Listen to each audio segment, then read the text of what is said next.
You know, a lot of people that have dated, maybe some of you fellas have a woman, you say, you see a lot of red flags, you break up with her behind, and then you realize in the end, this woman was certified crazy. Well, this one man dealt with a crazy woman and she took it way too far. Watch what she ended up doing in response to this man breaking up with her. As stated in the investigator's report, this defendant decided that she wanted to make her ex-boyfriend, quote, feel her pain, which she was able to do on the 3rd of June. 31-year-old Cinnamon Rig Maiden was charged in connection to a fatal house fire on Seminole Street Monday that killed her ex-boyfriend's paralyzed mother, 53-year-old Tina Duro. They recently broke up. 2 others were injured in the fire. She deliberated for at least 2 to 3 hours beforehand. She then decided she was going to go to a gas station, purchase 75 cents worth of gas. Prosecuting attorney Tiana Livingston says Rig Maiden, with gas in hand, drove to the house and poured it on a couch on the front porch. Inside was the ex-boyfriend's mother, his uncle, and his uncle's fiance. She did not call 911.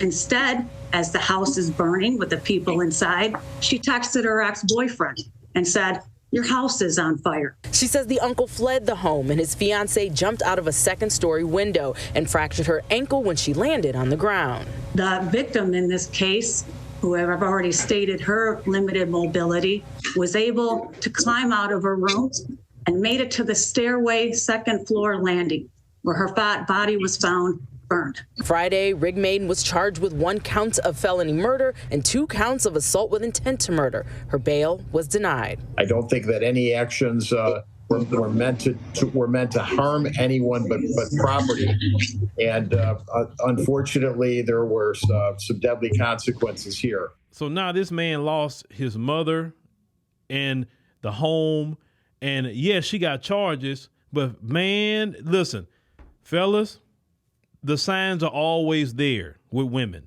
Don't get smitten with a look. Don't even get smitten by what she do in the bedroom.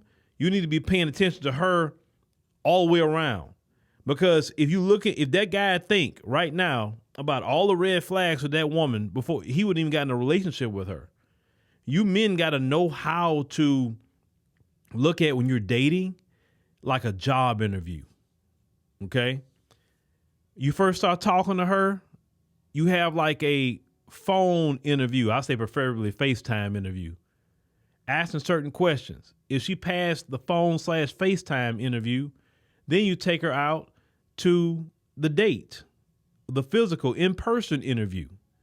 And if she passed that interview with flying colors, then you could think about the next step. But usually if you look at her about 2 good times, asking the right questions. Because a lot of times, a lot of you men don't ask the right questions to women.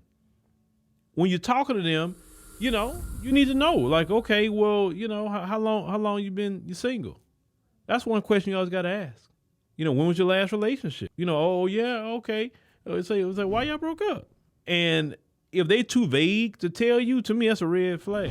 If they the kind of person that, oh, well, he did this, he did that, and everything was him and nothing her, that's another red flag. If they bringing up their ex all the time when they talking to you, they still got feelings for their ex. That's why they talking to you about the ex. So that's another red flag. If you know how to get conversation to ask, okay, with the other boyfriend you had before the recent one, y'all broke, how long y'all together? This long? Okay. Why y'all broke up? You asking those questions to try to find a pattern with her, because it's not always the person. Sometimes it's the woman that's sitting in front of you.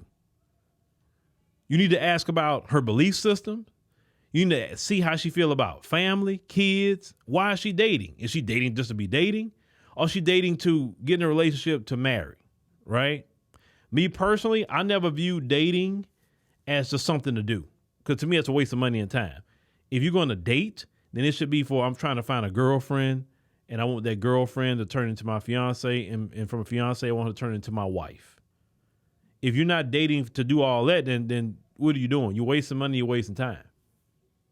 But the red flags, if they're getting violent for no reason, aggressive, you got to start cutting loose. This woman clearly was crazy way before that point. I know she was. And some of you men, you like them little toxic women. Oh, yes, you do. A lot of you like them little toxic women. Oh, you do. You think that's fun and exciting to a point. Just like y'all be trying to talk about some of the women dealing with Pookie and Ray Ray. Well, to them, Pookie and Ray Ray is exciting. And them little toxic women is exciting to you. And just like you say, oh, see what Pookie and Ray Ray did? You see what they do to you? Well, it's the same thing with these little toxic women. You see what they do to you?